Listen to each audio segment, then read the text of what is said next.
Spider-Man No Way Home is a very odd film.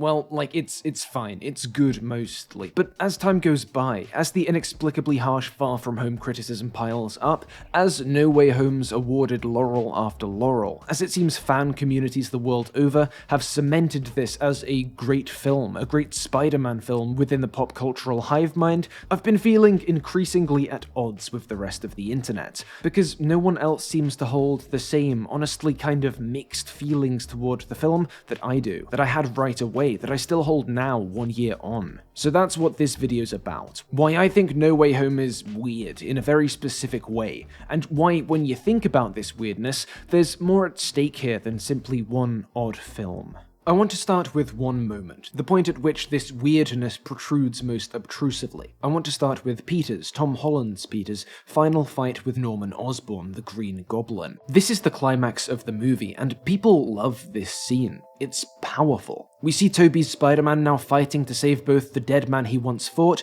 and in another sense, to save this alternate version of himself. But Tobey didn't kill Norman way back in Raimi's Spider-Man 1. He could have. He nearly did, but he didn't, and that was kind of a big deal. I'll agree that this moment in No Way Home is a powerful one. Tobey's Spidey is protecting his archenemy, the man he once failed to save, but that gravitas, that emotional heft is on Tobey's side. It speaks to his growth, his heroism, not Tom Spidey's. And that would be fine, supporting characters need moments too, but it feels odd, having this be what resolves Tom Spidey's attack on the Goblin at the film's climax, or should I say Tom Spidey's attempted murder. Because that's what this is, right? No. I just want to kill you myself.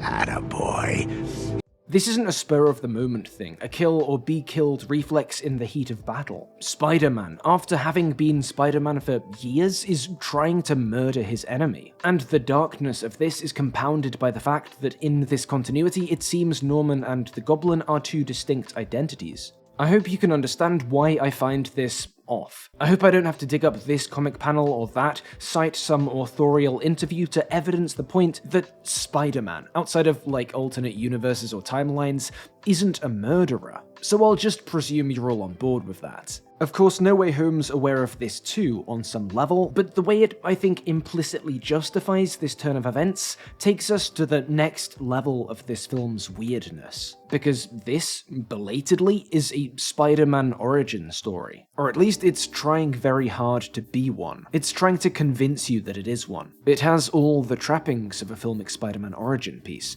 For example, it ends with an extended swinging sequence, the type these films had rarely given us, but which the Raimi and Webb films reveled in. And this swinging is through Manhattan, the place where Peter Parker's Spider-Man, in most continuities at most times, tends to be. It also has the classic, avunculous death scene. Here it's Aunt May instead of Uncle Ben, but you know, she dies an Uncle Ben death. It has this dying figure drop that classic Spider-Man truth bomb. You have power. And with great power, there must also come great responsibility. And this, of course, leads to the chase, the quest for revenge, which here culminates in the above moment. We've seen broadly similar moments in the previous cinematic origin films, the pursuit of the thief in Raimi's first flick, the arm tattoo vibe check in Amazing Spider-Man 1, perhaps even Miles' pursuit and defeat of Kingpin in Spider-Verse. No Way Home is acutely aware of all this. It's like the films constructed this platonic ideal of what Spider-Man origin films are, some abstracted classic Spider-Man story, and is trying to capture that. This is the framing No Way Home suggests. It's shooting for the idea that this is that story. This is when MCU Spidey really becomes Spider-Man. This is the justification No Way Home offers for why Tom Spidey can try and kill Norman and that not be like a hugely out-of-character act. That this finally is his origin. That he makes that mistake along the way before he truly becomes Spider-Man, and that making this mistake is part of the journey toward this mantle. But that justification doesn't really fit, for a few reasons. For one, again, he's Spider-Man already. He's been Spider-Man for years. And I'm not saying I'm against the idea of a story where Peter's had the bite, got the powers, in the suit, going on adventures for a while before he has some tough lesson, some trauma, learns the philosophy, and truly comes to embody this character, but that just isn't what we've seen here. That isn't the story of MCU Spider-Man. We know this, right? I'm not crazy? In Tom's first ever appearance in the role, he's already espousing great power, great responsibility. It's a bit garbled, but that's the spirit here. Look, when you can do the things that I can, but you don't, and then the bad things happen, they happen because of you. Ben already died. May cannot know. I cannot do that to her right now. You know? I mean, everything that's happened with her, please. Homecoming draws pretty explicitly on the early Amazing Spider-Man comics, the time when Peter is Spider-Man but is still learning how to be a better, stronger, more resilient hero. Between those films, Infinity War, Endgame, and Far From Home, we see Peter's learned these lessons of responsibility, self-sacrifice, non-lethality. We see he is Spider-Man. The whole point of the way this character was folded into the MCU was to skip an origin story, to trust the audience and their familiarity with the character's early days to fill in the blanks. Personally, I never loved this approach, and when freshman year was first announced, I was hoping it was a prequel, retroactively diving into the pre-Civil War origin we all understood was there, just off-screen. But regardless of my feelings toward it, this was the approach. The idea No Way Home thrust upon us that Tom Spidey hadn't had his real Spider-Man origin until this point, that's kind of a retcon. In itself, that's not necessarily a bad thing, but it does sort of undercut these previous stories, the character we'd been following for half a decade by this point, if the third film in his trilogy, his sixth big screen appearance, has decided that no, actually, he wasn't really Spider-Man yet in any of them. In addition, while No Way Home does display these pilfered hallmarks of this ideal Spider-Man origin, the initial overconfidence, the loved one's death, the lesson, the revenge, the swing through, this film doesn't really succeed in turning those building blocks into this classic Spidey origin it seems determined to recreate. I'm again thinking of Spidey's quest for vengeance, and how No Way Home imagines this vengeance as murderous intent. That isn't what these previous films, these texts No Way Home is drawing on so heavily, do. And for good reason. Raimi's thief dies, but Spidey doesn't kill him. I mean, I guess you could argue that he did, inadvertently, but it wasn't murder. Tobey's Spidey never tried to kill him. Miles didn't try to kill Kingpin. Andrew Spidey was pretty aggressive toward those long-hair milk rubber suspects, but he never tried to kill any. And sure, you could turn around and say, well, he never found the guy who actually did it, so we can't know for sure how he would have reacted, and I'll agree that if he'd have happened across that jabroni at the start of his little rampage, anything could have happened, but after that, after, say, the film's midpoint,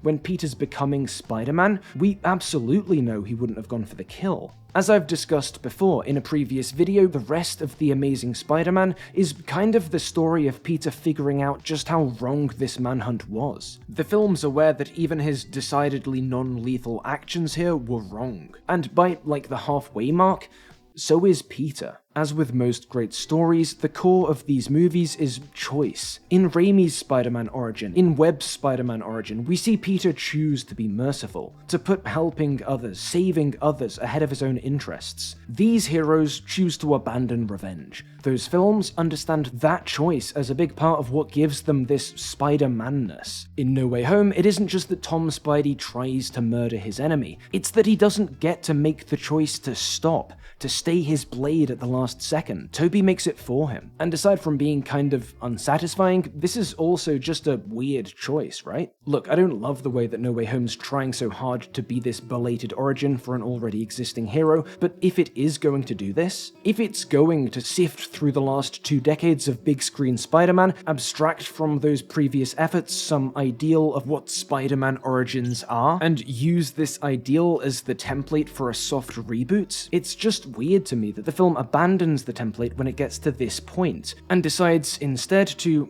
again, make Tom Spider-Man, its supposed protagonist, attempt murder during the film's climax, and not let him stop of his own accord. Why did it do this? I don't think the answer here is a complicated one. I don't think it's making some big point by adopting then rejecting a template about legacy and expectation, or anything like that. No, I think we've already come across the reason for this without realizing it. Remember, Toby's Spidey stops him, and everyone loved it. Let's talk about nostalgia, a word formed of two Greek roots, nostos and algos. Literally then, nostalgia means the pain of returning. That's often taken as the bittersweet pangs of reminiscence. There's a sort of pain that comes when you remember the way things were, but it's a pleasant pain, felt in the heart. More and more though, there is another sort of pain bound up with nostalgia, and it isn't physical or emotional. It's financial pain, a pain felt most acutely in one's wallet. Because in the entertainment industry of today, nostalgia is one of the primary marketing tools. Look, you all know this already. You've seen soulless remake of classic animated film number 7, you've seen the way decades-old IPs constitute a majority of today's media, you've seen the re-releases, reboots, revivals piling up. And I'm not going to do that whole originality is dead song and dance here. Maybe all this is bad for creativity, maybe it's not that big a deal, whatever. I'm not interested in value judgments for the time being. All I want to point out here is that they know what they're doing. German film historian Thomas Elsässer argued that the blockbuster could be understood as a colonial force, but not merely a force colonizing the landscape of cinema, as it were. Elsässer argued it went beyond this, that modern blockbusters had begun to colonize viewers' minds. Time, history, and collective memory were the next frontier for Hollywood to conquer, and Elsässer argued back in 2002 that Disney had begun to do just that.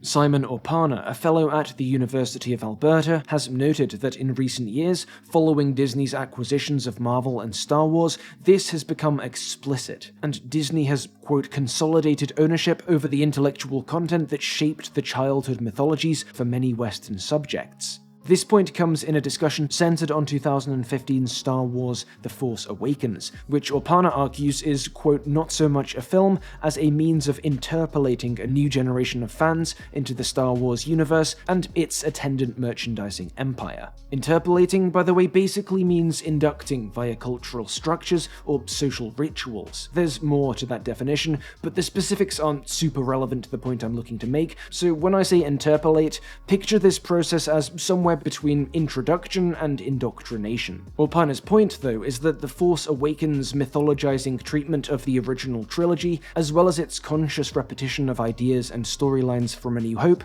are almost a psychological tactic on Disney's part, appealing to older viewers who saw these things the first time around, as well as their kids and grandkids who didn't. Opana writes, the interpellative framing of The Force Awakens reinforces Disney's strategy, playing upon millennials' nostalgia for a cinematic moment they never directly experienced, but which has been filtered through transmedia and the formative pop cultural experiences of previous generations. Here's my take. I think there's an extremely similar dynamic to this at play in No Way Home, albeit on a slightly condensed timescale. If Disney's purchasing of Marvel and Star Wars can be understood on some level as purchasing a large chunk of the West's childhood mythologies, as investing into a collective nostalgia, then after No Way Home, I think we can understand the Marvel-Sony deal, which allows the two studios to collaborate on MCU Spider-Man projects in a similar way, because the MCU's whole multiverse conceit allows the two studios to mine the past of this franchise for nostalgia, goodwill, and mountains of cash. Just as The Force Awakens had these young heroes stumble into the myths and legends they'd heard so much about, had them stand in for the newer generations of Star Wars fans discovering the franchise, No Way Home has Tom Spidey meet these previous hymns, learn their stories and marvel at their quirks in a similar fashion to that of the Zoomer viewer hearing about and discovering Spider-Man's previous cherished cinematic iterations. Like The Force Awakens then, No Way Home nostalgia blasts people my age and older who remember seeing Toby fight the Goblin all those years ago, while also allowing younger viewers to participate, to buy into a reenactment of this now mythologized event. So Toby's Spidey gets to make the choice here, not Tom's, and that completes this nostalgic restaging, strengthens the interpellation of younger fans at play here. But here's the rub. Like in The Force Awakens, the interpellation at play in No Way Home stretches the film between two less than compatible poles. Like with The Force Awakens, No Way Home is a nostalgia film which attempts to elicit this nostalgia in two ways, by bringing back old characters, letting them shine, but also by evoking past stories.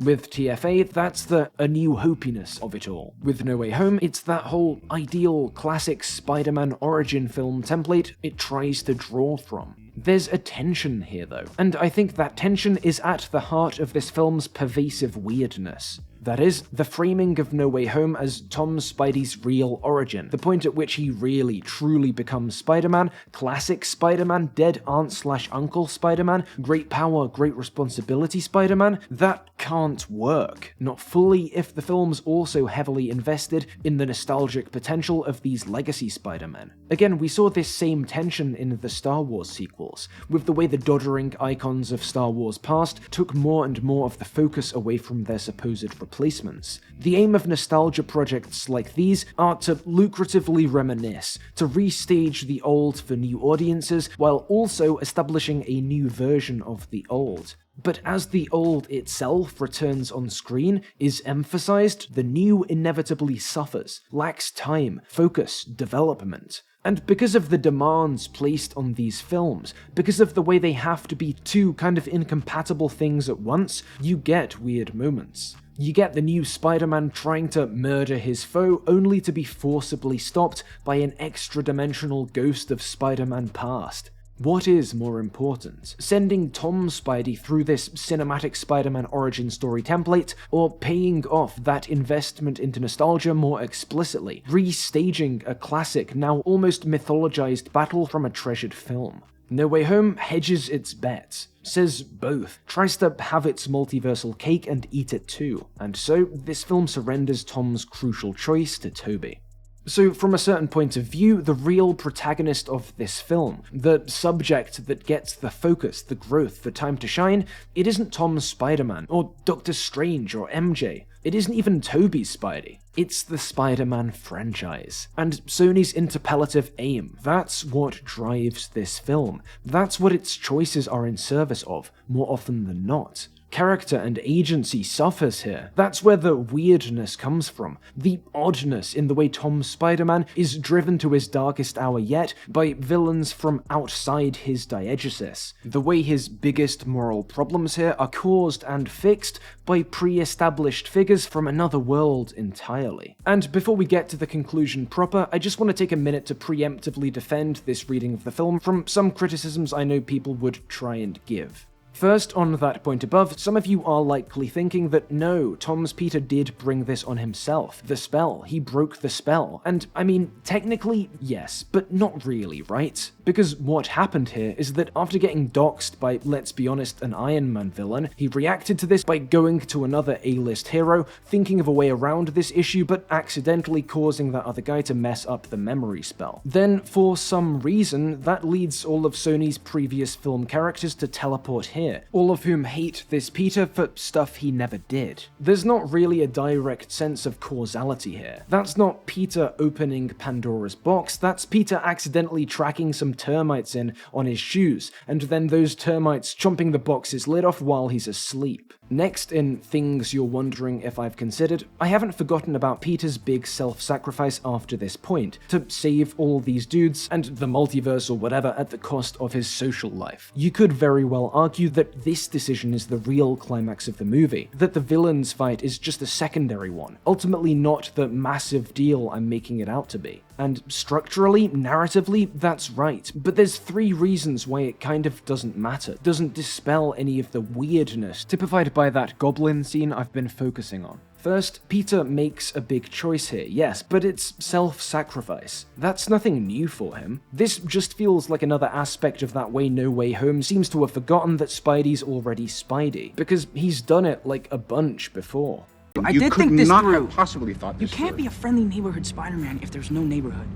Second, if we just pull back a bit and look at this beat, Spidey's essentially succeeding here by choosing to soft reboot himself, to align himself more perfectly with Sony's desires for the franchise. But third, and perhaps most importantly, this, the real finale, it's heroism, but it's kind of in the abstract. This scene is human scale. Peter tries to kill a man, in anger, in revenge. What's at stake here, if he does, is identity. Who he is on a basic level. Is he a vengeance-driven killer or a savior? Is he a hero? Is he Spider-Man? And until Tobey's Spidey swings in and arrests this development, this battle is playing out on a very small stage. Two men, one in control. What will he do? By contrast, the following climax, the multiverse stuff, is unthinkably vast. The danger here is relatively impersonal, and even thinking about the sacrifice Peter has to make to stop it, identity's at stake here too, but in a different way. It's just the knowing of identity. And that's significant too, obviously, but not compared to what was on the line here. All this is to say, yes, I know the, quote, real climax comes after the Goblin Showdown, but nothing about that choice is as important or impactful to Tom Spidey's character as what we saw in that previous, weird, murdery moment.